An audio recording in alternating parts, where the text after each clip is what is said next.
Assalamu alaikum dear audience, this is Sanobar Sultan and today we will discuss a very important character in world history. He is not only famous as a political figure in world history but also as a literary figure who has many references over the centuries to his personality. Yes, I'm talking about Julius Caesar, the Roman general, the Roman dictator, the Roman statesman, whatever you would like to call him, and of his stature, and he's still as relevant today. He has many fans.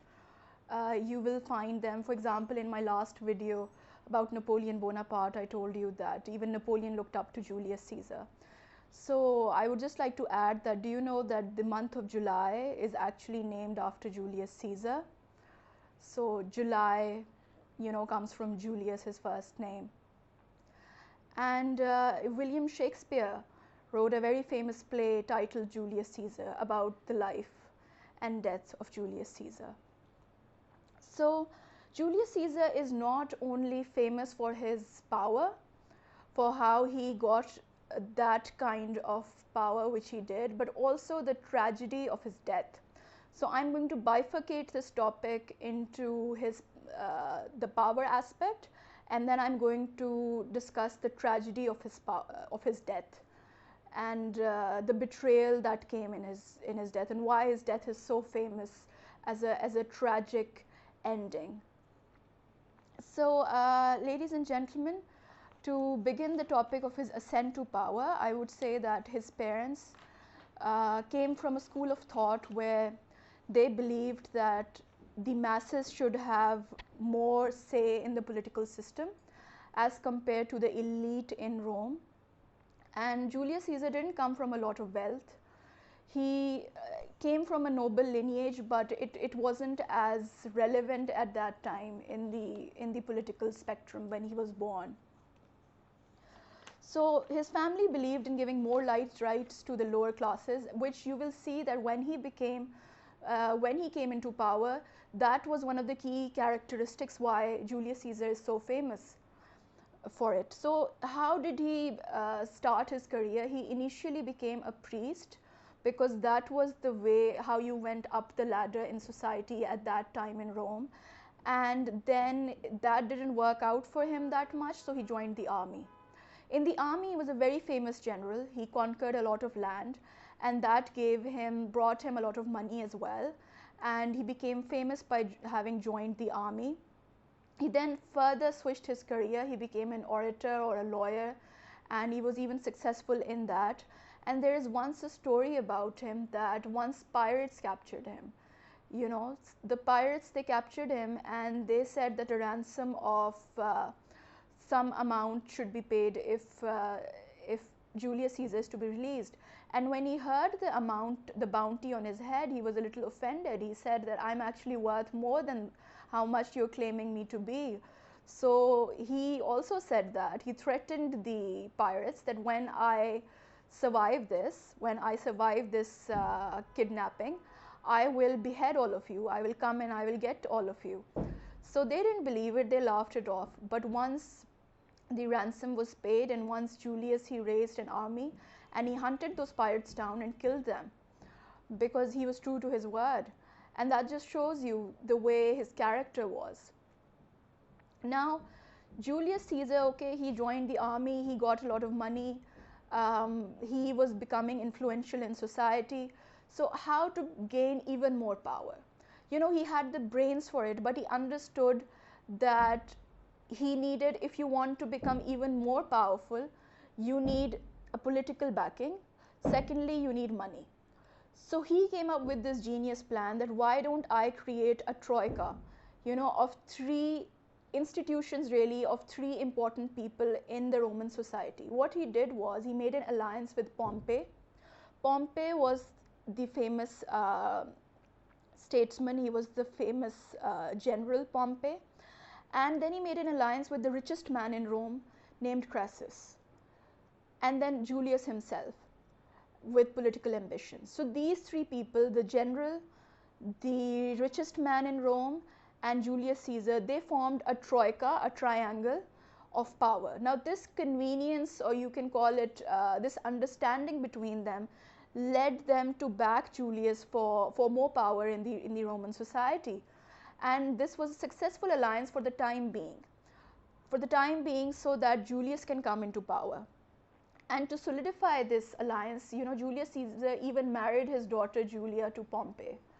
Now the three men formed an alliance of convenience. It was an alliance of convenience. It was successful at the time, and Caesar became the chief priest, and then he eventually even became a governor in the region now called Spain. And when this alliance came, now how did Caesar become more powerful and became more famous? Because he went antithetical to what the elite of Rome at that time propounded. What he did was he said that land should be redistributed among the poor. The poor people should have more say in the governance system. And that was a radical thing to say at that time in the Roman society, which was so dominated by nobility and elitism. So this kind of reforms were welcomed by the masses, and he became popular in the masses. Eventually what happened, this troika of Pompey, Crassus, and Julius Caesar broke down, and what happened was that Julius Caesar eventually became the last man standing, as Crassus was also killed in battle. And Pompey and Julius Caesar, Pompey really became jealous of Julius Caesar's rise, and eventually he was killed in battle near Egypt. To avenge the death, or you can say Julius Caesar was not happy that Pompey was killed in battle. He went to Egypt, and when he went to Egypt, there was this very famous lady, this emperor named Cleopatra, whom we all have heard of. So how did she present herself to Julius Caesar? She actually went up to him, rolled up in a carpet, and then she emerged from the carpet. That's what the legend says. So they eventually, rather than Julius seeing her as an enemy, they formed a romantic liaison as well as a political alliance, really. A political alliance between Cleopatra and Julius Caesar against Cleopatra's enemies. And this alliance was successful. Some say that Cleopatra even bore him a son, Julius Caesar. And with the Caesar's army, Cleopatra was able to defeat her enemies, and Cleopatra became the ruler of Egypt.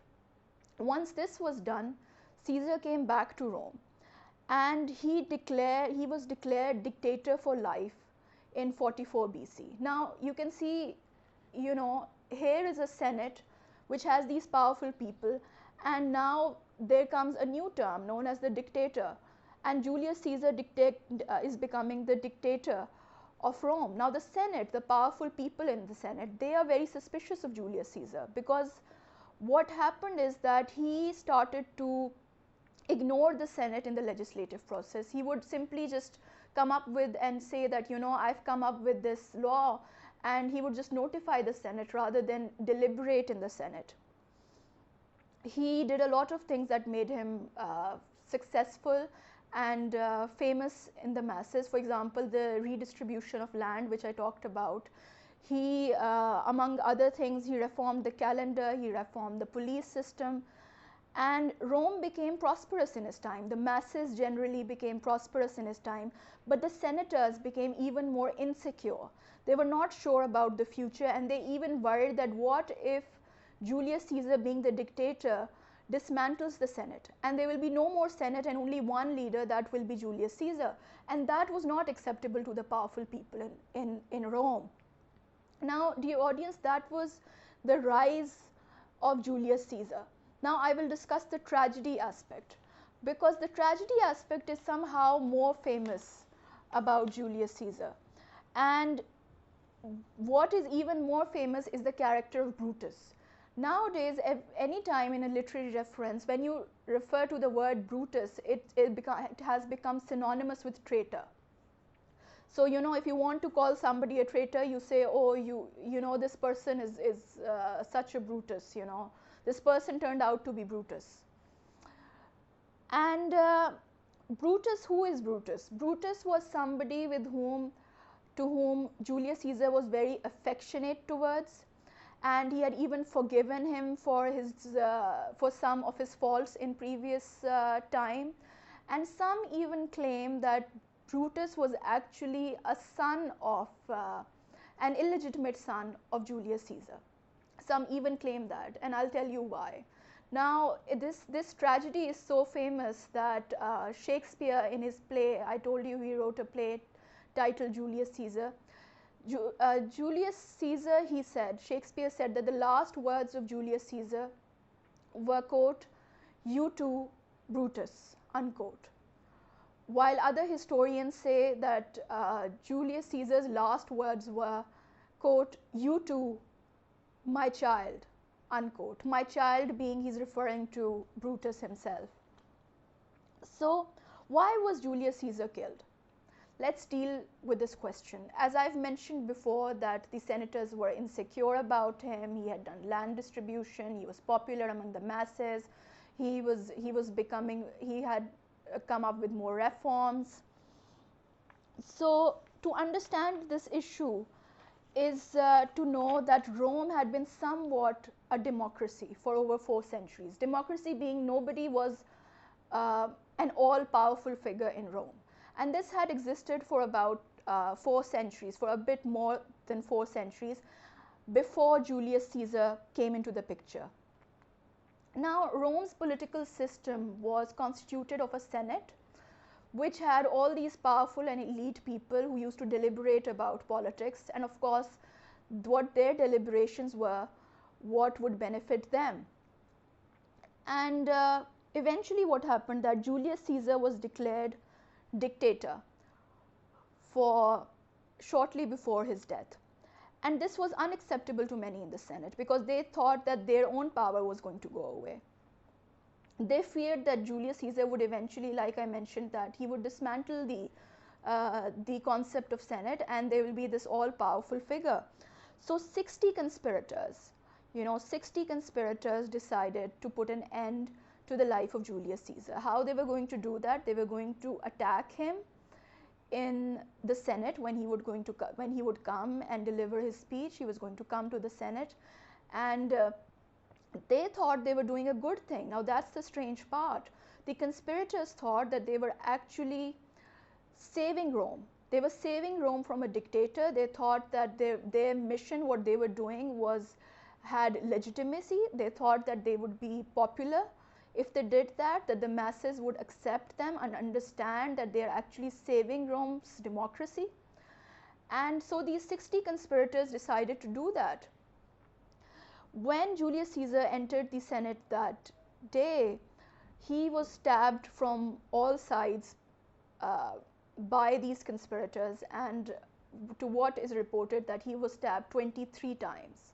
And one of the forerunners of this entire conspiracy plan, this entire plan of to execute this plan of assassination, was Brutus, whose character I've named, and I've told you that it has become synonymous with the word traitor.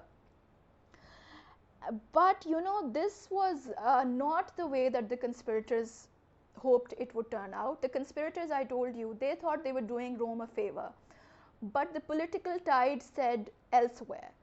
Because of his reforms, because of his leadership qualities, his public speaking qualities, Julius Caesar was actually famous among the masses. He was popular in the masses. And when the masses heard that Julius had been so brutally assassinated, so brutally murdered, there was an uprising against these conspirators. And these conspirators ran for their life. Another character who eventually comes to power after Julius Caesar is Mark Antony. Now, Mark Antony, what he did was that on the funeral of Julius Caesar, he gave this passionate speech, and he appealed to the masses that he was going to avenge the death of Julius Caesar, which he did. And the conspirators were hunted down. They were eventually, Brutus actually committed suicide. He killed himself. And most of the conspirators were hunted down, and after this, Rome actually did not go back to democracy. You will find emperors after that in history. And what they did by assassinating, by murdering Julius Caesar, is that they turned him into a political martyr. This was the incident of Julius Caesar's death. And you know, what is the takeaway? That you can see that he comes from humble backgrounds. Number two is this, his master plan of creating this troika, which I mentioned, of a triangle between the general, the political, and the money part. And he created this alliance among them for his own rise. And another adventure that is very famous for Julius Caesar is what I mentioned in Egypt, and his alliance with Cleopatra, and then his eventual death. So power, you know, power is comes with tragedy. It can come with tragedy, but Julius Caesar, it is said that he used to look up to Alexander the Great. And Alexander the Great, you know, he conquered half the world by the age of 30. He died at the age of 32. And Julius Caesar, when he was around that age, he thought to himself that, look at what Alexander had done by this age, and why haven't I done it? So he was very passionate, and he was very ambitious about what he wanted to do. Now, what is the takeaway? The takeaway is that there are some are just born great leaders, and when you execute or when you murder a leader, you actually turn them into political martyrs, and they're remembered in history and they're romanticized in history. Like I mentioned, that Shakespeare has written a play about Julius Caesar. So Julius Caesar has a little bit of a romanticized historical baggage with him, and he's very famous among in the literary circle, as well as among world leaders, dead and alive, both of them. So that was my video on Julius Caesar. I tried to keep it brief, and I tried to just go over the major aspects of his life. I hope you enjoyed this video. If you want to watch more of my videos, you can go to my channel named Sanober's World. And if you want to watch me come up with more videos, so do subscribe to my channel and watch my videos, and I shall see you people next week, hopefully. So till then, bye bye.